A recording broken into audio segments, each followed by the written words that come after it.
Lo que vamos a hablar hoy, como está anunciado, es parte de este último libro mío editado en la Universidad del Desarrollo en Chile.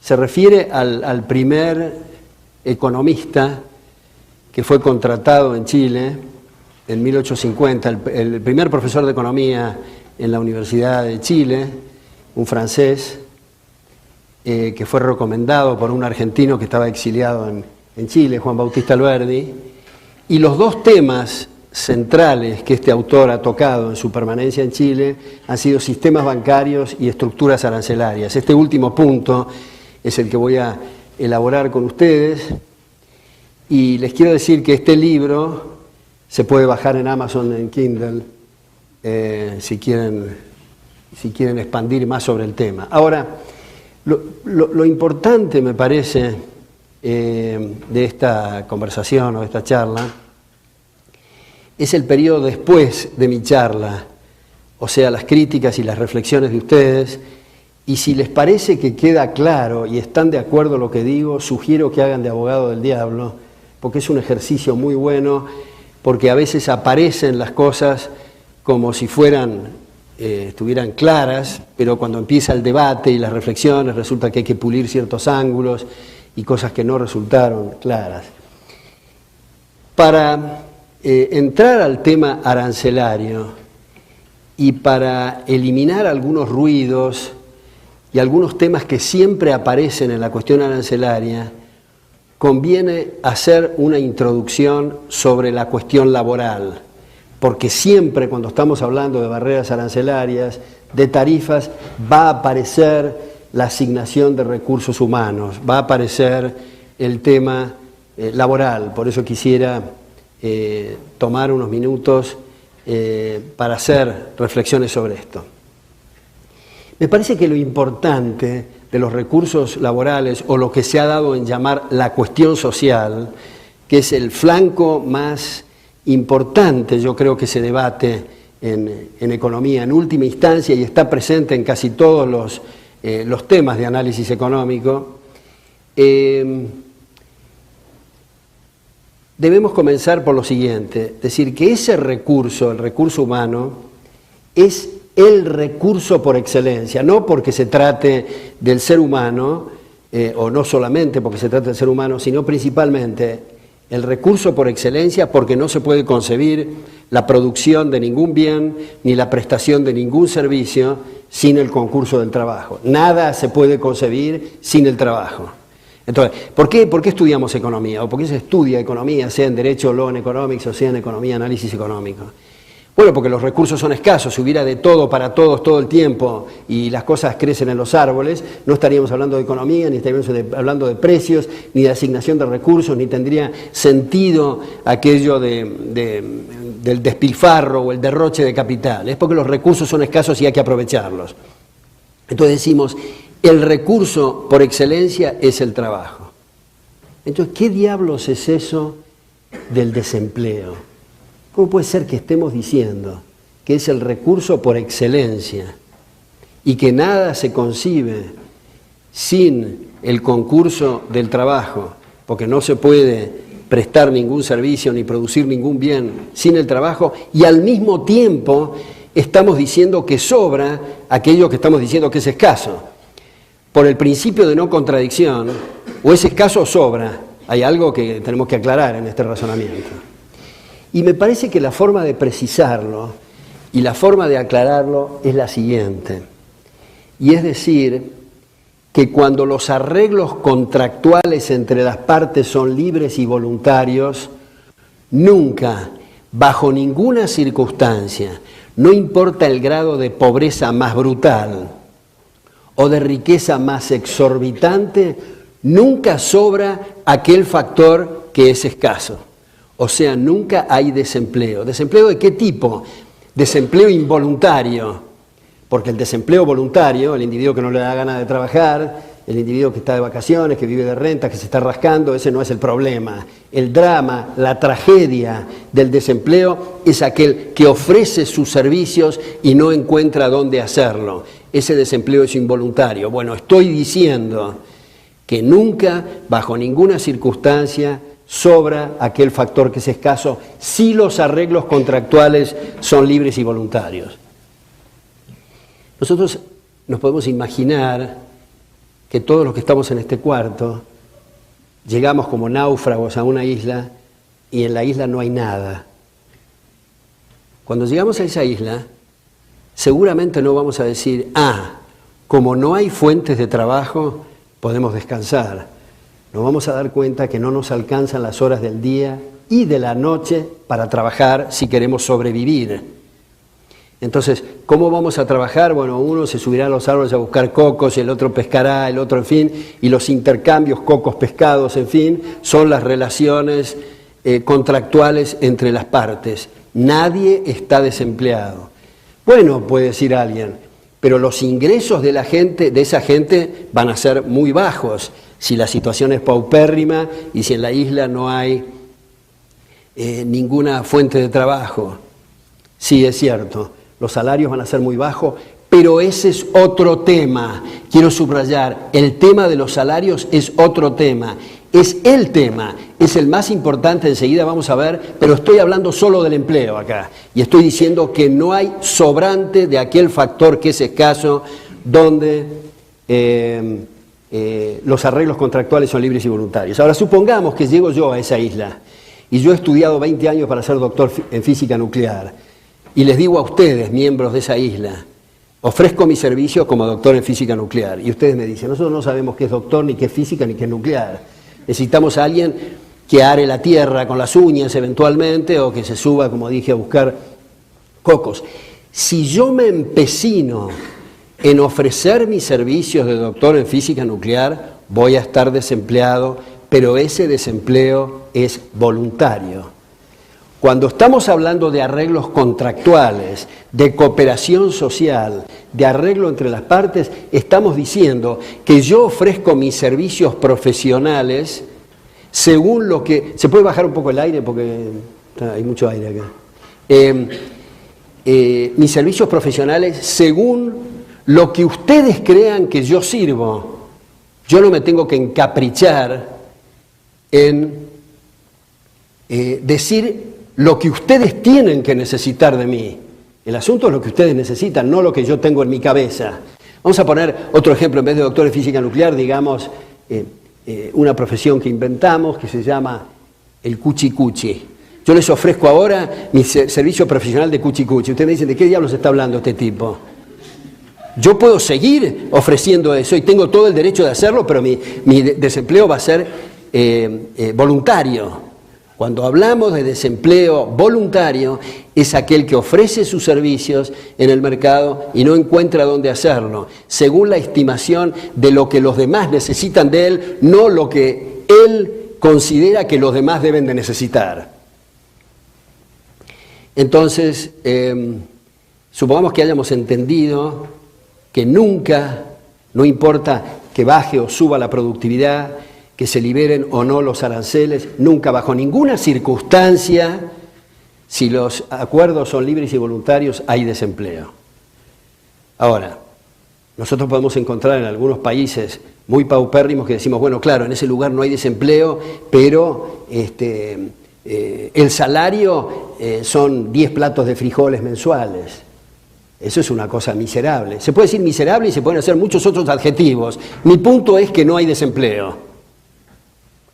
Es cierto que donde hay pobreza los salarios van a ser bajos, donde hay riqueza van a ser altos, pero nunca hay desempleo si los arreglos contractuales son libres y voluntarios. Por supuesto que podemos poner una nota a pie de página y decir aquellos individuos que se empecinan en destruir su lugar de trabajo, cada vez que lo toman a trabajar van a estar desempleados. Pero no es lo que estamos hablando habitualmente cuando hablamos de desempleo o de desocupación.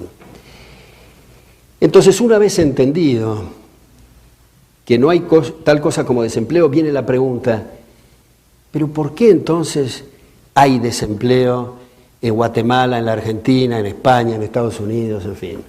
Bueno, porque no hay arreglos libres y voluntarios. Porque aparece aquella figura absurda, devastadora, que se ha dado en llamar las conquistas sociales. las conquistas sociales que arruinan a todos los trabajadores. ¿Cuáles son las conquistas sociales? Por ejemplo, el salario mínimo. Por ejemplo, vacaciones, aguinaldos, indemnizaciones, salarios por lo que hacemos en la cama a la noche, es decir, salario familiar, y otras cosas. Pero si la sumatoria de todas esas conquistas sociales son superiores a los salarios del mercado, hay desempleo. Ahora, ¿pero qué es eso del salario de mercado? ¿Cómo aparece el salario? Bueno, se dice habitualmente, no solo en las cátedras universitarias, sino en reuniones sociales, que los salarios dependen de la sensibilidad social que tenga el empresario para con sus empleados, de la sensibilidad social que tengan los gobernantes para con sus gobernados, de las estructuras sindicales, de la capacidad de huelga, etc. Bueno, voy a tratar de mostrar que ninguna de estas cuatro cosas y otras fantasías no tienen el menor nexo causal con el nivel de salarios e ingresos en términos reales. ¿De qué depende el nivel de ingresos y salarios en términos reales de todas las comunidades? Solo y exclusivamente de las tasas de capitalización. ¿Qué es eso de tasas de capitalización? Son equipos, instalaciones, maquinarias, ideas aplicables a los procesos que requiere el mercado, que aumenta la productividad de la gente. Esto es, no es igualmente productivo arar con las uñas que arar con un tractor. No es igualmente productivo pescar a cascotazos que pescar con una red de pescar. La red de pescar y el tractor son equipos de capital. Y el equipo de capital, la inversión per cápita, digamos, hace que los salarios e ingresos en términos reales sean mayores. Cuando un pintor de brocha gorda de La Paz, Bolivia, se muda a Houston, Texas, gana 200 veces más. ¿Qué pasó ahí? Con sus mismas virtudes, sus mismos defectos, la misma pintura, el mismo pincel, gana 200 veces más. ¿Es que el empresario en Texas es más generoso? ¿Es que es más agarrado el boliviano? No, puede ser al revés. Puede ser más generoso el boliviano y más agarrado el texano. Pero las tasas de capitalización en Texas obligan a que los salarios e ingresos en términos reales sean mayores. Por eso es que en países de altas tasas de capitalización no hay tal cosa como servicio doméstico, como mucamas en general, Estados Unidos, Canadá, en fin. ¿Es el ama de casa que no le gusta tener servicio doméstico? No, porque no puede. ¿Por qué no puede? Porque los salarios son tan altos debido a las tasas de capitalización que no amerita sacar a un gerente de Kodak para que limpie el piso y pagarle $8.000 mensuales. Es típico observar en países muy pobres, por ejemplo un país africano, donde un fulano se hace abanicar a la hora de la siesta por 10 personas. Pero si esa persona se muda a Nueva York y sigue con su manía de que lo abaniquen a la hora de la siesta, tiene que pagar, como digo, $5.000 la abanicada, y eso sale muy caro. Y eso no es un problema de bondad o de maldad o de querer o de decreto, es simplemente por las tasas de capitalización.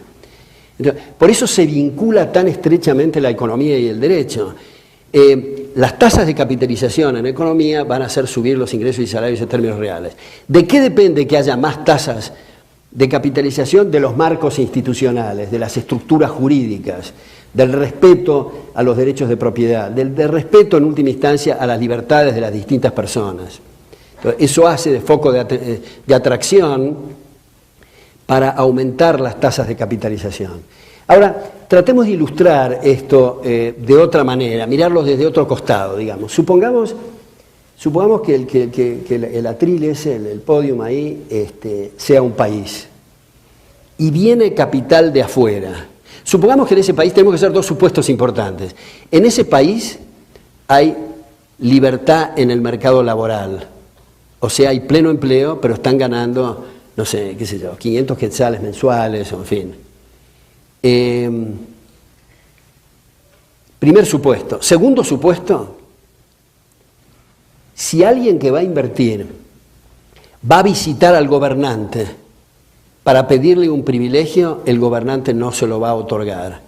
si va a pedir permiso, esos departamentos absurdos que ustedes habrán visto que existen en los gobiernos, departamentos de inversiones extranjeras y otras idioteces, digamos, en lugar de tratar de obtener ese permiso, el gobernante dice, mire, discúlpeme, usted enfréntese a la gente, si usted vende algo útil va a ganar y si no va a perder, pero yo no puedo hacer nada y además el café que estamos tomando lo tiene que pagar usted porque no se lo puedo pasar al contribuyente.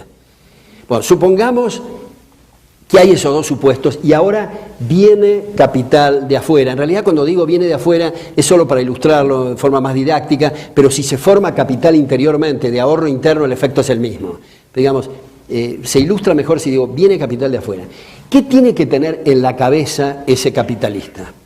Solo una cosa, esto es servir al capital, tener un mayor retorno sobre la inversión. Si empieza con otras ideas fantasiosas, en la primera asamblea de accionistas van a prescindir de sus servicios. Tiene que tener la idea que quiere servir el capital. Ahora, para aumentar su retorno, para aumentar sus ganancias, para aumentar sus márgenes operativos, dado que no le permiten robar, porque el visitar al gobernante y el tener un mercado cautivo, el tener una protección legal, el tener una protección arancelaria es una forma elegante de robar a los demás.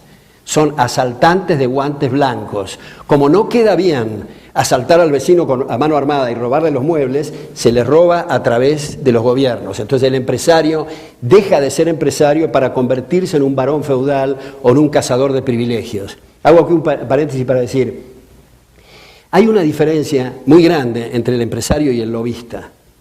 Si nosotros pudiéramos grabar reuniones de directorio en una empresa propiamente dicha, de empresarios, vamos a observar cambios de ideas entre el directorio sobre comercialización, sobre marketing, sobre finanzas, sobre administración en general, etc. Sin embargo, si observamos las reuniones de directorio de la mayor parte, lamentablemente, de las empresas que existen, no todas, pero la mayor parte, más o menos podemos oír esto. Che diría un argentino, ¿no? Che, fulano, ¿lo visitaste al senador tal? ¿Le diste ese regalo a la mujer del senador o del diputado tal? ¿Visitaste al secretario de Estado? ¿Lo invitaste al yacht, a la mujer y al qué sé yo, al ministro tal? Son expertos en lobby, no son empresarios, propiamente dichos. Bueno, supongamos que esos dos supuestos se dan en este país imaginario de ese atril que acá estamos mirando. Entonces, si tiene en la cabeza solamente servir el capital, tiene que decir, dado que no puedo robar, tengo que servir. ¿Y servir qué quiere decir? Ofrecer los mismos bienes y servicios que existen en mayor cantidad o nuevos bienes y servicios. Este es el segundo capítulo. Tercer capítulo, ¿cómo hago para ofrecer nuevos bienes y servicios o más bienes y servicios de los que existen? Si ahí hay pleno empleo, a salarios muy bajos, hay pleno empleo. Tengo que si fuera, digamos, $20 mensuales o $100 mensuales que están cobrando, no tengo más remedio que ofrecer 150. Y si vinieran a este atril todos los capitales de Europa y Japón juntos, pasan de 100 a 10.000 mensuales, sin que nadie haya hecho nada. Más aún, han trabajado menos, porque a veces se dice, bueno, no, pero no seamos injustos en estas comparaciones. No comparemos lo que pasa en Calcuta de lo que pasa en Berlín, porque el alemán es más estructurado, trabaja más. No, es incorrecto, trabaja mucho menos. El agricultor alemán trabaja en un tractor con aire acondicionado, tiene música, aprieta un botón, trabaja 6 horas. Su colega de la India trabaja 14 horas con moscas en la frente y todo tipo de enfermedades, porque su único equipo de capital es un palito en vez del tractor. Y esa es la diferencia. No es un problema étnico, ni es un problema de latitudes, ni de geografías, ni de religiones, ni ninguna cosa que se han dicho. Es solamente tasas de capitalización. Ahora, se dice que, y se caricaturiza esto, mostrando un gordo de un lado con una galera, con un abdomen bastante prominente y una cadena de un reloj de oro muy pesado que le cruza el abdomen, frente a otro tipo, otro individuo que está descalzo, que no tiene para comer, que no les alcanza para llegar a fin de mes o a fin de semana o a fin del día, y se dice, pero no me diga que seriamente me está diciendo que usted va a permitir que estos dos contraten, porque hay una desigualdad en el poder de contratación. He aquí otro error garrafal. Es irrelevante cómo sea el patrimonio neto de quien está contratando. Es irrelevante la liquidez que tenga, ni lo que tenga depositado en su cuenta corriente. Lo importante es cuánto está estableciendo la tasa de capitalización, que es el mercado. Supongamos que George Soros fuera el más millonario de la comunidad y llega a algún lugar y pregunta, ¿cuánto cuesta pintar mi casa? 10.000, señor, le dicen. Ah, bueno, pero como yo soy multimillonario, voy a pagar 1.000. ¿Cuál es el resultado? No pinta su casa. A nadie le importa cuál sea su patrimonio. No importa si es un alto grado de liquidez, si tiene un alto patrimonio neto o si está quebrado. Tiene que pagar el salario de mercado. El salario de mercado está predeterminado a esas relaciones. Entonces, cuando estamos hablando de estructuras sindicales en una sociedad abierta, lo que estamos diciendo son asociaciones libres y voluntarias. ¿Para qué el sindicato? Para todo lo que quieran los sindicatos. Bueno, yo voy a establecer un sindicato que solo los asociados tengan ojos celestes, o que todos salten a la garrocha, o sean buenos en 100 metros llanos, en fin. Sí, es posible. Todo lo que quieran. Lo que no se puede es utilizar la intimidación y la violencia y lesionar derechos de terceros. Porque ese es el punto. Cuando estamos hablando que los salarios están determinados en el mercado, no es que aparezca en el cielo todos los días el salario de hoy es 5.417,30. No, es un proceso de información que hay que averiguar. Y eso puede servir, para eso y muchas otras cosas, los sindicatos para proveer esa información. Aunque tampoco es una cosa muy complicada, ¿no? Porque, digamos, si no, prueben ustedes o sus padres que tomen una secretaria pagándole la mitad del salario de mercado y vean si la secretaria les dura hasta la hora del almuerzo, porque ya se enteró lo que es el salario de mercado. Entonces, no es un problema de generosidad. Cuando vemos campañas electorales, yo les prometo dar y el nivel de vida, todo eso son mentiras, son trampas, son insultos a la inteligencia, digamos. Porque, digamos, no es un tema de que alguien tenga sensibilidad social, porque realmente yo diría que si se puede resolver el tema de la gente por un decreto, no seamos tan mezquinos de proponer un aumento masivo de salarios del 40%. Propongamos un aumento de 3 billones% para hacernos todos millonarios de entrada. ¿Por qué andar con cositas chicas? Es que lamentablemente, si los salarios se ponen a un nivel superior a los del mercado, hay desempleo. Los primeros desempleados son los que más necesitan trabajar. El gerente general, el gerente de finanzas, el gerente de personal, eventualmente no se entera del problema porque el salario mínimo y las llamadas conquistas sociales no sobrepasaron su salario. Ahora, si las conquistas sociales sobrepasan su salario, sí se entera porque él se queda sin trabajo. Vamos a suponer que el gobernante actual en Guatemala, en un acto de extrema generosidad y de mostrar un gran corazón, sugiere un decreto en el cual se pongan $50.000 mensuales para todos los que trabajan, y supongamos que el poder de policía funciona bien, o sea, nadie puede contratar abajo de $50.000. ¿Qué es lo que hizo este gobernante? Condenó a todos los guatemaltecos a la inanición, a morirse por inanición. Ahora, las conquistas sociales generalmente no son de $50.000. Un poco que pasen sobre las tasas de capitalización y los salarios de mercado hacen que los marginales, los que más necesitan trabajar, los que están siendo miserablemente explotados en la dialéctica y en la retórica, diciendo que es para ellos todo lo que se está haciendo, a ellos se los condena a no trabajar. Yo creo que un buen ejemplo de esto es lo que ocurre en Estados Unidos. Por ejemplo, en el este hay una dosis grande de desempleo. En el oeste, la proporción mayor de los trabajadores, o una gran proporción por lo menos, son trabajadores ilegales. Trabajadores ilegales que Muchos de ellos son analfabetos en inglés, muchos de ellos también analfabetos en castellano, o sea, analfabetos absolutos, que comparados con sus colegas del este, que están desempleados, ellos no están desempleados.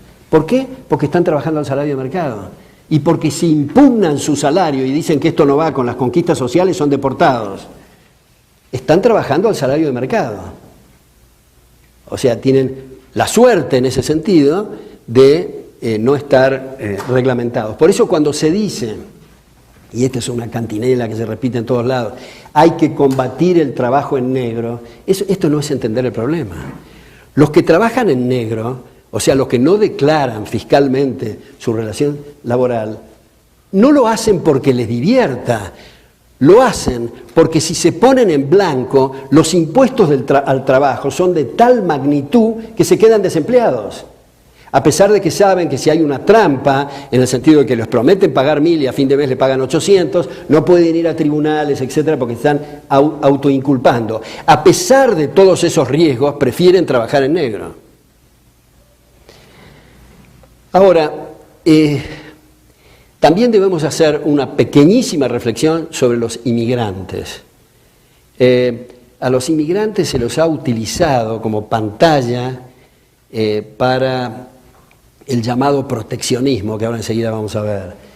Pero en realidad, en este sentido remito, porque es más rápido esto, a Julian Simon, Population Matters, lo recomiendo mucho, donde muestra que el inmigrante generalmente, que va con una mano atrás y otra adelante, tiene mucho más flexibilidad y movilidad laboral que los nativos, está dispuesto a hacer trabajos que los nativos no están dispuestos a hacer, tiene mucho menores índices en general de delincuencia a pesar de lo que se dice, tiene muchos mejores niveles de grading, ¿cómo se llama?, de puntaje y de calificaciones en las universidades, etcétera. Ahora, es cierto que hay como una bomba de tiempo con los inmigrantes, dado que existe aquella contradicción en términos llamado Estado benefactor, que muchos inmigrantes se prenden al sistema, o sea, cosas llamadas gratuitas. There's no such thing as a free lunch, como decía Milton Friedman, no hay tal cosa como gratuita, lo está pagando otro, pero digamos, están contribuyendo a crear un agujero fiscal en el país a donde emigran. Pero esto se resuelve muy fácilmente para no usar ese pretexto, y es prohibirle a los inmigrantes que utilicen esos llamados beneficios del welfare state y que tampoco se les cobre para aportar para ese welfare state, no se les descuente del fruto de su trabajo. O sea, son como a muchos nos gustaría ser, hombres libres. Esto es, que no los obliguen a aportar aquella fantochada que se ha dado en llamar seguridad social, que es la inseguridad antisocial más grande que se pueda concebir, las estafas más brutales, digamos, con aportes jubilatorios y otras cuestiones. En aportes jubilatorios estatales, estoy seguro que ustedes saben que no es necesario uno ser un experto fiscal, ni ser un actuario, ni saber de interés compuesto para ver lo que son las estafas si uno relaciona lo que han aportado la gente y lo que reciben. Ahora podemos, me parece, finalmente, hacer una reflexión sobre el tema arancelario. A mí personalmente me encanta estar en distintos lugares, por ejemplo en la Universidad Francisco Marroquín, pero reconozco que tengo un problema, tengo varios, pero en fin, un problema psicológico muy grave, y es lo que me ocurre en las aduanas. Migraciones y las aduanas no lo puedo soportar psicológicamente porque me hace mal. Me hace mal aunque a mí no me revisen las valijas. Si hay una señora delante mío que le abren las valijas y ponen a la exposición de todos los demás su ropa interior y todo lo demás, me parece un vejamen horrible, y me quedo paralizado cuando la señora, después que la vejan, dice muchas gracias al tipo de la aduana. ¿Y para qué son los vistas de aduana? En todas partes del mundo, no es solamente Guatemala, en la Argentina, en New York, en fin. Son para una de dos cosas. Le están transmitiendo a la persona, no vaya usted a traer algo mejor y de más bajo precio porque puede perjudicar gravemente a sus congéneres. Primero. Segundo, cohecho. Solo esas dos cosas son las razones de los vistas de aduana. Ahora, ¿qué significa tener una llamada protección? Que es, subrayo, una desprotección enorme a los consumidores, una protección a varones feudales, a pseudoempresarios, a cazadores de privilegios que pueden vender en el mercado local cosas más caras y de peor calidad. ¿Qué ocurre cuando permite un país entrar bienes y servicios de mejor calidad y más bajo precio? Bueno, es lo mismo que si hubiera inventado un aparato que aumenta la productividad. Mejor calidad y precios más bajos. O sea, que si estábamos gastando 500 en el producto hecho localmente y ahora gastamos 100 con el producto que viene de afuera, liberamos 400 para hacer otras cosas. ¿Qué otras cosas? Bueno, si los recursos son escasos y las necesidades son ilimitadas, quiere decir que siempre hay otras cosas por hacer. Y si no hubiera ninguna otra cosa por hacer, estaríamos en jauja y en el paraíso, pero ese no es el caso. Entonces, se liberan 400 para hacer otras cosas. Ahora tenemos ese bien más las otras cosas. En el caso del llamado proteccionismo tenemos solamente ese bien. Y ya hemos visto el tema laboral, así que no digamos qué pasa con las fuentes de trabajo, no. Se liberan recursos humanos y materiales para destinarlo a otras áreas. Entonces, ¿cuál sería la política desde el punto de vista arancelario? Yo creo que lo peor es lo que se ha llamado el gradualismo. Esto es darnos cuenta que es más conveniente tener productos más baratos y de mejor calidad, pero hacerlo gradualmente a esto. Gradualmente quiere decir que estamos postergando los beneficios. Y no hay tal cosa como los derechos adquiridos. Esto, en este contexto, no hay tal cosa como derechos adquiridos. Es decir, que un empresario diga, bueno, pero yo me adapté a la situación anterior, según las leyes vigentes, hice todas las instalaciones y las inversiones, y resulta que ustedes me levantan los aranceles. Quiero poner un ejemplo muy extremo para ilustrar esto, muy extremo y muy violento. Supongamos que después de Hitler los operadores de las cámaras de gas dijeran, bueno, nosotros que alegamos derechos adquiridos, queremos mantener esta situación porque nosotros nos adoptamos a la legislación hitleriana. Bueno, es lo mismo, solo que referido en lugar de las vidas de las personas, y en muchos casos va a las vidas también, al caso de este llamado proteccionismo. Entonces, el eliminar aranceles, no tener aranceles bajos, eliminar todos los aranceles, esto hace posible que la productividad local pueda asignarse a recursos del exterior. Ahora, supongamos que el país en cuestión sea un país de brutos totales para todo. O sea, son ineficaces en todo. Ese país de brutos no tiene nada que preocuparse con arancel cero porque no va a poder importar nada, porque el que no exporta no importa. Igual que nosotros, si no vendemos nuestros bienes, no podemos comprar. Entonces, pero si hay alguien que se levanta inteligente en ese país de brutos y produce algo con que puede importar un tractor, no le pongan aranceles a ese tractor para poder importar las ruedas del tractor solamente. Porque se han hecho esfuerzos, muchos esfuerzos y muchas generaciones para bajar los fletes terrestres, aéreos y marítimos, y en la aduana se arruina todo. Es como si estuviéramos en la época de las carretas, porque se ponen aranceles, algunos son prohibitivos, otros son muy altos, en fin. Entonces, el punto es ver, me parece, que lo ideal es tener balances comerciales muy desfavorables. Lo ideal es comprar y comprar del exterior y no vender nada. Pero lamentablemente eso no puede ser. Igual que nosotros. A mí personalmente me encantaría, confieso, y seguramente a ustedes también, comprar todo lo que existe en el mercado sin tener que vender nada. Pero tenemos dificultad en que nos regalen solo para el día de nuestro cumpleaños y algunos no nos regalan. No podemos pretender que todo el mundo nos regale todo el tiempo. Entonces no hay más remedio que exportar, o sea, vender para poder importar. La exportación es el costo de la importación, el objeto es la importación.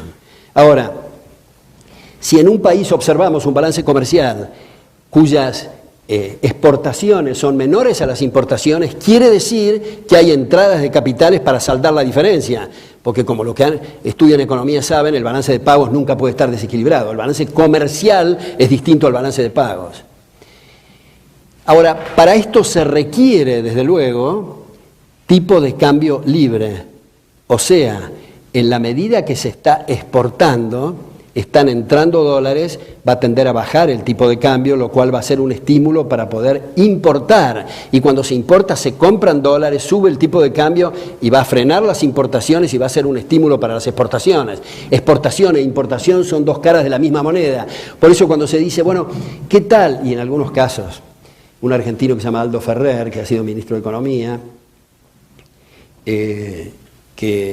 cuyo título del libro es Vivir con lo nuestro, una cosa absolutamente cavernaria, es colega mío en la Academia de Ciencias Económicas, digamos, lo que está proponiendo es crear estímulos a las exportaciones y bloquear las importaciones. Pero esto es un imposible económico. Porque supongamos esto, supongamos que se haga esto, y es decir, se prohíben las importaciones y se decide abrir y estimular las exportaciones. Entonces vamos a poner un exportador de bicicletas que está exportando bicicletas y el precio en Canadá o en otras partes son, digamos, $200. Exporta la primera bicicleta, trae dólares y ya con la venta del primer dólar baja un poquito el tipo de cambio. Otro exportador y otro y otro y otro de la bicicleta hasta que el tipo de cambio empieza a bajar de tal manera que lo saca de competencia. Es decir, los costos son mayores a las ventas. O sea, el exportador necesita del importador porque es quien demanda dólares. Entonces son dos brazos de la misma operación. Ahora, para no alargar mucho este asunto, quisiera señalar dos puntos más. Uno es las llamadas integraciones regionales. Las integraciones regionales, o sea, teóricamente es bajar las barreras aduaneras en una zona de determinados países, es un pretexto porque no se entendió todavía la ventaja de abrirse al mundo. ¿Por qué limitarse Guatemala a tener aranceles bajos con Nicaragua cuando lo que le interesa es tener aranceles bajos con Japón o con Francia? Bueno, se dice, es un primer paso. Bueno, hace 200 años que estamos con el primer paso. Y a veces ni siquiera es un primer paso, como el caso del llamado Mercosur. Brasil, por ejemplo, tuvo que aumentar sus aranceles a la electrónica debido a que había que compatibilizarlo con la zona.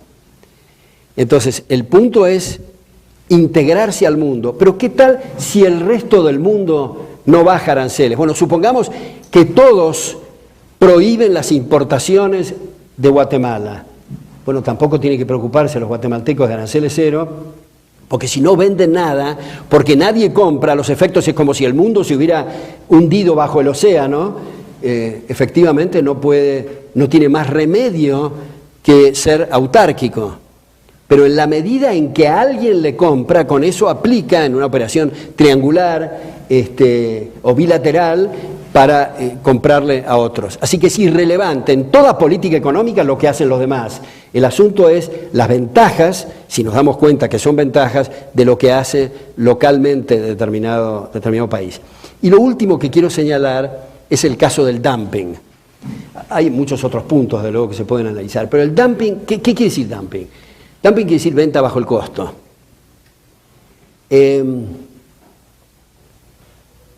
Y acá hay que hacer varias reflexiones para enfocar el dumping. Uno, cuando una empresa está quebrada, o está en pérdida, o está en la franja del rojo, digamos, está haciendo dumping. Está vendiendo bajo el costo. Y nadie dice ni hace nada, solo dicen pobre individuo. Cuando en el sistema contable se usa el costeo directo, o sea, se separan los gastos estructurales y solo van los costos directos al producto, hay muchos productos que si se le aplica la sumatoria total de los costos, o sea, se le distribuyen los gastos fijos, están en rojo. Pero no importa, porque lo importante es que tenga una contribución marginal ese producto, y esa es la ventaja del costeo directo, y multiplicado por cierta cantidad va a dar beneficios, y esa es la ventaja, digamos, del costeo directo. Pero ¿qué tal el individuo cuyos, supongamos, haya 100 de demanda, 100 de oferta, el precio es 40 en un grupo X de competidores de un producto Z? 40 es el precio, 100 la demanda, 100 la oferta. Y ese individuo un día dice, voy a vender a 3. El precio es 40, mis costos son 30, pero voy a vender a 3. ¿Qué pasa con el resto? Bueno, una operación muy común, sea internacional o local, es comprarle a ese individuo y revenderle en el mercado y sacar partida del arbitraje. O sea, está haciendo de un gran benefactor el que hace dumping. Y si no se pudiera comprar y revender porque son productos tailor-made, una turbina para un avión o lo que fuera, si nosotros decimos hay 100 de oferta y 100 de demanda, el precio es 40 y está vendiendo a 3, los competidores van a esperar que el que vende a 3 liquide su stock para seguir al precio de mercado. Y no pasó nada. Ahora, la gente en un examen, una pregunta de examen típica es este asunto del dumping, se le dice, bueno, pero ¿qué otra maniobra puede ser el dumping? Y siempre, generalmente el alumno dice, bueno, vende a 3 en una cantidad supuestamente infinita. No, pero ese no es el ejemplo. Es 100 de oferta, 100 de demanda. Una vez que vende su cuota, desapareció. Ah, no, pero ¿qué tal si expande su producción? Ah, bueno, si expande su producción estamos en otro ejemplo. Quiere decir que hace inversiones en plantas para expandir su producción y ya no es oferta y demanda 100, sino se expandió la producción de tal manera que hizo que el precio fuera 3. Bienvenido para el consumidor. Pero apenas se haga el vivo esa persona y trate de contraer de nuevo para obtener las ganancias del dumping, va a abrir las puertas para este arbitraje que señalo, ¿no?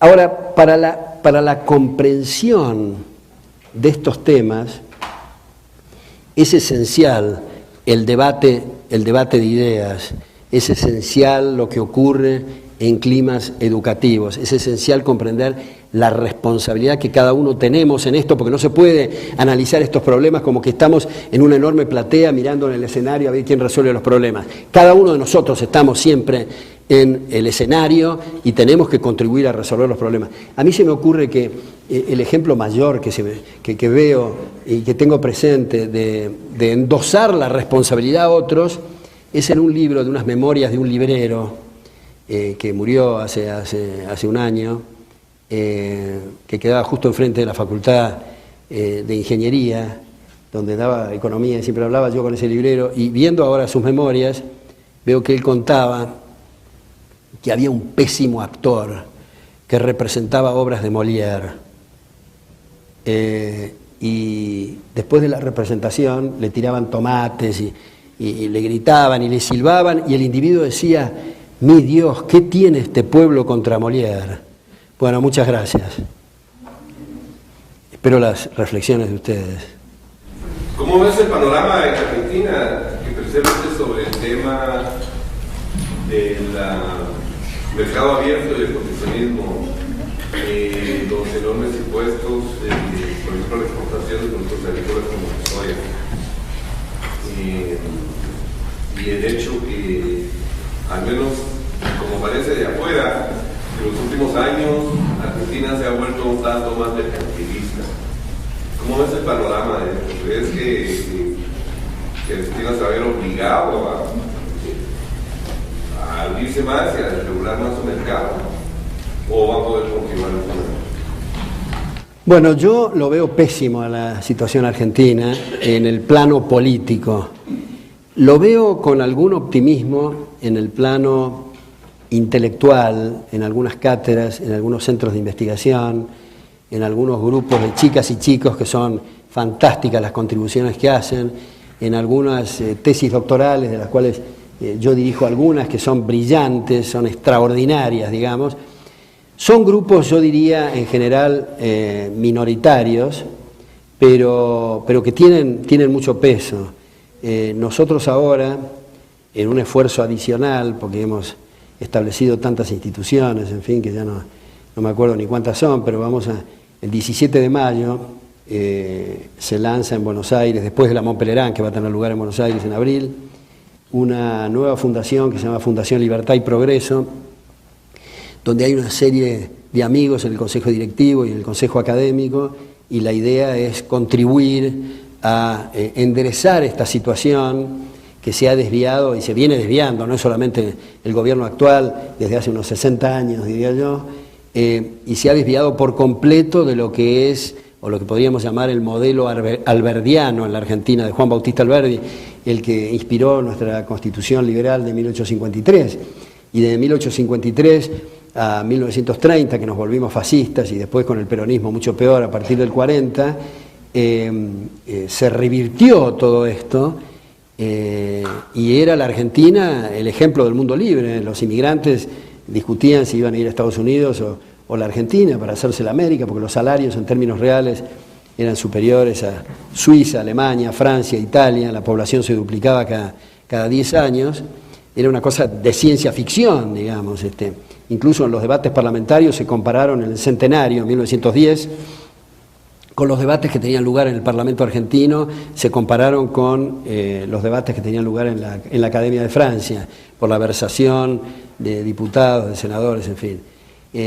Y la situación actual es mala. Yo creo que en muchos países ocurre lo mismo, debido a lo que decía Alexis de Tocqueville, no en el libro más conocido, La democracia en América, sino The Old Regime and the French Revolution, donde decía que en países donde hay gran progreso moral y material, generalmente la gente da eso por sentado. Y ese es el momento fatal, porque se dejan espacios para otras ideas y otras corrientes de pensamiento. Ahora, Fritz, por ejemplo, en el punto que tú señalas del comercio exterior, se acaban de prohibir las importaciones de todo. Y el primer rubro que se ha elegido es la industria automotriz, no solo de automotores, sino de partes también, de manera que no hay repuestos, en fin. Y como al disminuir, me parece interesante esto, al disminuir las importaciones va a haber menos demanda de dólares, y el gobierno está interesado en mantener el tipo de cambio y el dólar para cobrar retenciones, que son impuestos a las exportaciones. El gobierno, a través del Banco Central, compra dólares, y la contrapartida de la compra de dólares es una expansión monetaria adicional, lo cual quiere decir que va a aumentar la inflación, que ya está en más del 30% anual, aunque el gobierno, en los indicadores falseados gubernamentales del INDEC, dice que es mucho menos, y eso perjudica especialmente a la gente más necesitada. Y con respecto a las corporaciones, suponte el actual rector de SEADE, Charlie Newland, que tuvimos un almuerzo el otro día para ver el cash flow y la situación financiera de SEADE y todo esto, me decía, claro, los empresarios no quieren aparecer en la cartelera ni en los folletos, precisamente por la agresividad del gobierno. Entonces yo le decía, bueno, pero se puede buscar un sistema de que hagan donaciones anónimas. Sí, bueno, ya traté, Alberto, de hacer eso, pero tienen miedo que se enteren los del gobierno. Entonces, si se llega a una posición de servilismo tan brutal, hay riesgos muy grandes. Pero yo tengo confianza, no solo en esta nueva fundación, sino en otros emprendimientos que tienen lugar para revertir esto, ¿no? Tengo una pregunta. Pues aquí en Guatemala también se dan protecciones a ciertos productos originarios de aquí, ¿verdad? Entonces, pero yo creo que también no solo es cuestión de economía y de derechos, sino que de política, o de qué manera uno puede desarmar esta organización, porque pareciera que solo es el gobierno el que está alterando la economía en sí. O sea, o de qué otra manera se puede atacar estos problemas que se están dando para que se produzca. Bueno, solamente, yo creo que solamente a través del debate de ideas y la educación. Ahora, coincido con lo que estás diciendo, de que no es solamente el gobierno, sino el gobierno en alianza con intereses creados, en alianza con grupos económicos. en alianza con estos varones feudales que quieren mantener sus privilegios. Entonces, quebrar eso es un tema de entendimiento, no es un tema de decir eso no me gusta, sino por qué, cuáles son los argumentos, cuáles son los beneficios que obtendría el guatemalteco si puede adquirir ese producto, cualquiera sea, a un precio menor y una calidad mayor. Como empresario aquí, empezando en Guatemala, ¿cómo puede competir en el mercado siendo las conquistas laborales grandes, siendo el dólar controlado y los privilegios? Está muy bueno eso, sí, está muy buena esa pregunta. Ese es un problema.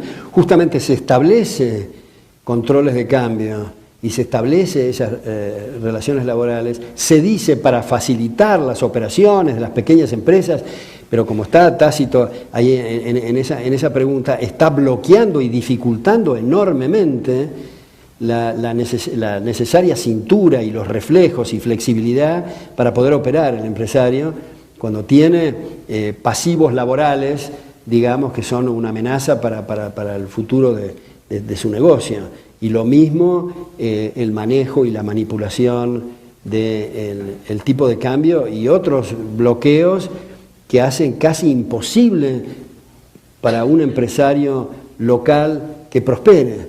Y solo tienen éxito los amigos del poder. Mencionaste algo sobre la importancia de la población y del factor del capital humano. Sí.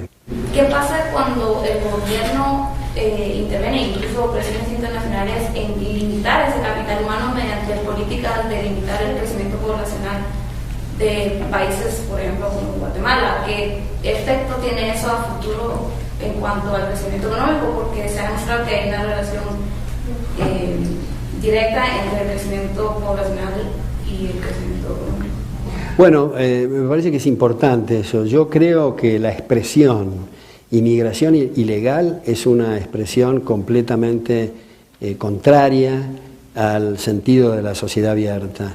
Me parece algo denigrante, por ejemplo, el muro que se ha construido en México, en Estados Unidos, y además una cosa bastante poco feliz, puesto que entran los inmigrantes por aeropuertos y por Canadá, no necesariamente por esa zona. Pero la ventaja del crecimiento poblacional y de la inmigración está según sean los arreglos contractuales. De nuevo, la gente que está dispuesta a tomar ese trabajo quiere decir que está teniendo una ventaja. Entonces, eso por una parte. Por otra parte, el temor a la población o al aumento poblacional me parece que se puede ilustrar muy bien, o que lo ilustra muy bien Thomas Sowell. Thomas Sowell es un economista que es Senior Research Fellow de Stanford, de Hoover Institution, donde él hace el siguiente ejercicio que a mí me parece muy creativo. Él toma toda la población mundial y la pone en el estado de Texas. Divide por 4 para tener una familia tipo y da 680 metros cuadrados por familia de todo el planeta Tierra, para mostrar que el tema no es de población. Y además, dice Sowell, pensemos que la densidad poblacional de Calcuta es la misma que la densidad poblacional en Manhattan, que la densidad poblacional de Somalia es la misma densidad poblacional de Estados Unidos. ¿Por qué en un lugar se habla de hacinamiento y en otro lugar se habla de prosperidad? Es por marcos institucionales distintos. Entonces, ¿cómo va a ser el crecimiento poblacional? Depende de la responsabilidad de cada una de las familias y de las perspectivas, desde luego, que existan, que lamentablemente con estas políticas son bastante malas las perspectivas. ¿Cuál cree usted que sería como que un mejor sustituto para los aranceles, que dice que son como que malos para la importación y exportación? Ningún sustituto, solamente eliminar los aranceles. O sea, en general son malos los aranceles en todo aspecto para el país. Un arancel quiere decir que va a haber mayor erogación por unidad de producto. Igual que cuando decimos se inventa algo y hay un aumento en la productividad. Un aumento en la productividad quiere decir menor erogación por unidad de producto. Un aumento de los aranceles quiere decir mayor erogación por unidad de producto. O sea, de los recursos totales hay mayor destino para ese producto, lo cual va a dar cabida a que la lista de productos, o sea, el nivel de vida, sea más corta. Si se le exime a alguien de un impuesto, manteniendo los demás factores constantes, quiere decir que el resto va a tener que pagar la diferencia. O sea que con la exención fiscal se está haciendo que esa actividad sea económica, pero si se le cargan los costos totales, le hace el impuesto, es antieconómico. O sea, hay un subsidio cruzado del resto de los contribuyentes que están financiando a quien está exento.